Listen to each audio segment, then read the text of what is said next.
Okay, then chemical equilibrium then is another interesting area, and basically what you're talking about is you're talking about reactions that don't go to completion. Not all reactions do. Like an explosion goes to completion, that's without question, okay? But there are reactions that don't go to completion, and what it means is that you still got some reactant and you've got some product left when the reaction reaches a state of equilibrium. And in actual fact, you've got a forward reaction creating products, but then the products are creating the reactants as well, and you've got an equilibrium. It's called a dynamic equilibrium, and it's likened to the idea of a person jogging on a treadmill. So the treadmill is rotational, but yet the runner is keeping up with the rate of rotation and remaining static, if you like. And this is what's called a dynamic equilibrium. Everything's in motion, but yet there is a state of equilibrium. It's defined very neatly using the concentrations again. Okay, so this equilibrium constant then for the reaction then is the concentration of B, which is the product, over the concentration of the reactants, and that's what we have there. The concentration of reactants and products remain the same. For chemical equilibrium then we talk about an equilibrium time. The forward reaction starts to react and produce our product. The backward reaction is the one which the product actually reverses and produces the initial products.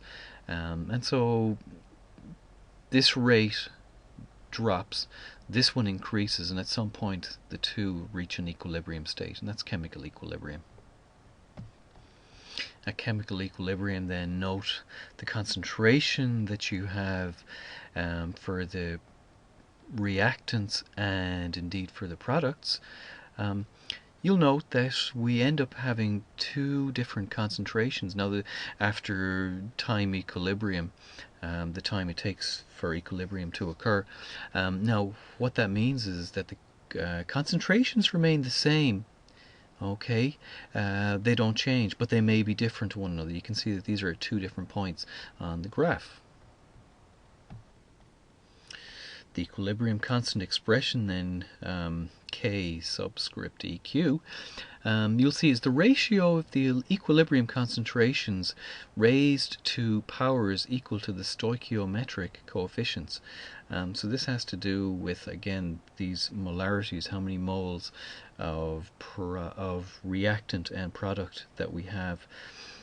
These values go into are raised as powers on the concentrations. And as you will see later, the actual value that you get for the equilibrium constant denotes then whether a forward reaction is favored or whether a reverse reaction is favored. This has to do with the actual value that you get, the actual number that you get for the equilibrium constant. So we'll see that later on. Okay, so the equilibrium constant expression then, the general formula, really straightforward. To work out the equilibrium constant then, okay, basically what you're talking about is you're talking about the concentrations of the substances. Basically the reactants go on the lower line and the products go on the upper line, and these coefficients that we talked about, the small a, b, G and H in this case, they basically get tagged on as powers to the concentrations that we have. The example below highlights this beautifully then. So we have 2NO, and this is in the reactants. So the reactants go on the lower line, and you see NO then to the power of 2, whereas the O2, it has no coefficient, therefore it's O2 but to a single power of 1, or just it's absent. And then for the 2NO2 we've got the NO2 concentration right there with square brackets, but we've got a power of 2 on the outside. Couple of things about K then. It's called the equilibrium constant, so therefore it only applies at equilibrium. K is constant only if the temperature is constant. Okay, so it's dependent on the temperature, and it will change if temperature changes. However, if temperature is kept constant, the value of K is not affected by changes in concentration of reactants or products, and the units of K depends on the number of relative numbers of moles on each side of the equation. So the unit actually, it can be unitless at times, no unit, and then other times it can be per mole or per mole squared. It depends literally on the number of the relative number of moles on each side of the equation. Okay, so in this example, this question that we have, we've got 3 different experiments, experiment number 1, 2, and 3, and these all have initial concentrations which are different. Yeah, and that's pretty much what it is. And you've got your equilibrium concentrations then at the same temperature. It's 698 Kelvin. It's kept constant, and basically it turns out that you get the equilibrium constant for experiment 1 is 0.0185, 0.0183. I would have thought that was 2, and 0.0184. So basically you get the same equilibrium constant for the 3 different experiments. That's the idea there. Make sure to test them with your calculator. I know I did, and they're all good.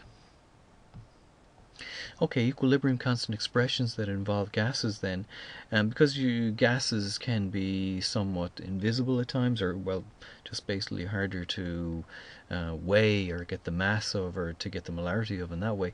What's used is an indirect measurement of the molarity or concentration, which is partial pressures. So that's what's used for gases, and you work out the equilibrium constant using partial pressures then, and this method works well. And basically then, what are partial pressures? Well, if you've got 2 gases, gas A and gas B, okay, they each have their own measurement for pressure. You can see this with this pressure measurement, the pressure of a liquid in a thin bore tube.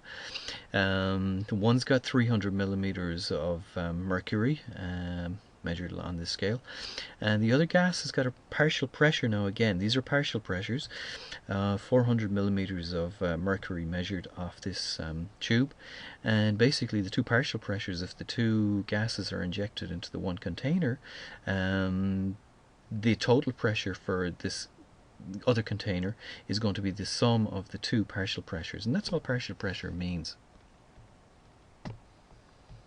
So again, the states of these gases, say they're all gases, they're in the gaseous state. G denotes gas, and again, and again, and again. And what you're looking at then are the partial pressures for A, partial pressure for B. Now this is on the reactants again, go under the line.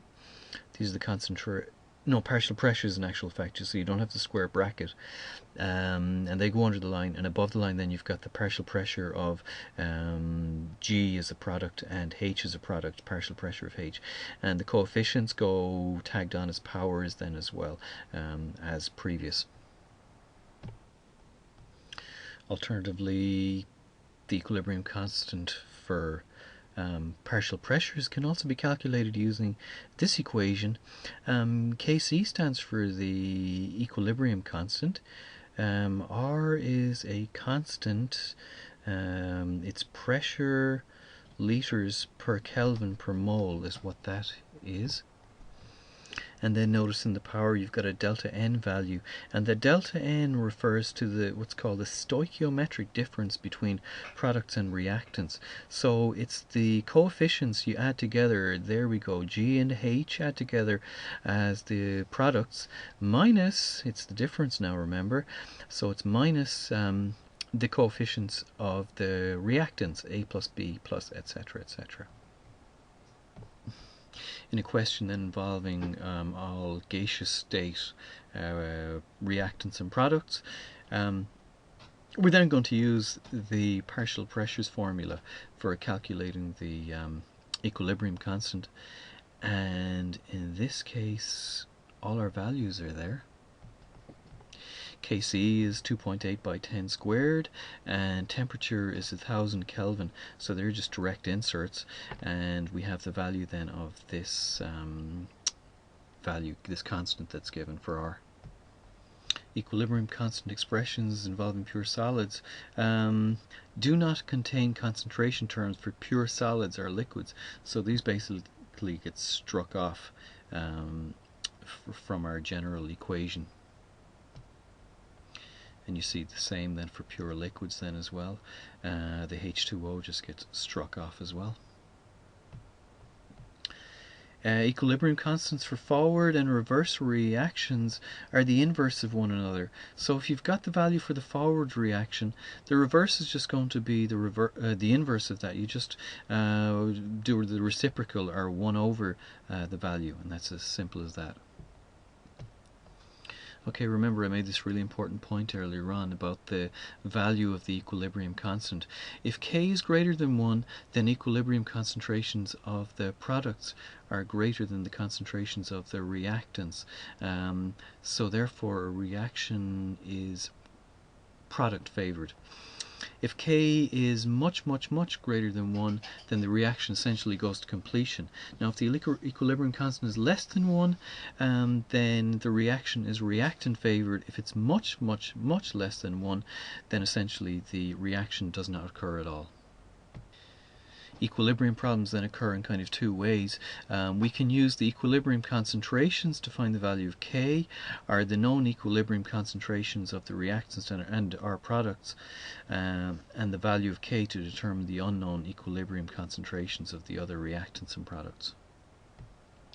The easiest of all of these then is where the equilibrium concentrations are all given, and basically you just you've got your reactants, you've got your products, and you just sub your equilibrium concentrations with their coefficients and do a workaround and get your equilibrium constant. In questions then where you have the formation of a product and it's given in mass, then of course you've got to convert that then to a molarity based on its relative molecular. So that's our start point essentially for this question here. We've got 10.24 grams of HI. We've got its molar mass is 128, so therefore we just divide the smaller by the larger number and get the actual molarity then of the HI. We've got from our equation that 1 mole of H2 and 1 mole of I2 gives 2 moles of HI. Now we know that 2 moles corresponds to 0.08 moles, therefore it stands that in a 1 and 1 to 2 ratio, it's got to be 0.04 of H2, 0.04 of I2 gives 0.08 of HI. Now you've got to look really closely at ice in this one. You've got your initial concentration, your changes, and your equilibrium. This was the value that we just worked out a moment ago, 0.08 molar HI. These were the two values then that we had for H2 and I2 that reacted. That means that at equilibrium we've actually got 0.01 remaining of H2 and 0.01 of I2. This is molar concentration. So therefore when we go to our equilibrium equation, boom, that's the values going in right there. Tag a 2 on for the coefficient on the product and plug and chug, get your value 64, much favouring the forward reaction. In a gases question then, and also we're looking at a reverse reaction. Here's the forward, but we're being asked about the reverse reaction.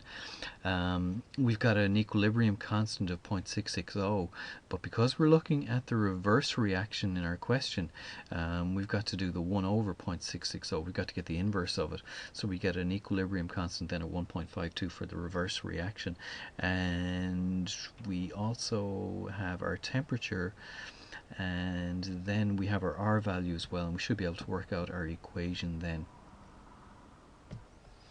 In this question then we're given the partial pressure of the NO2. It's given as 0.332 atmospheres of pressure, and we're being asked then to work out what is the partial pressure of the N2O4.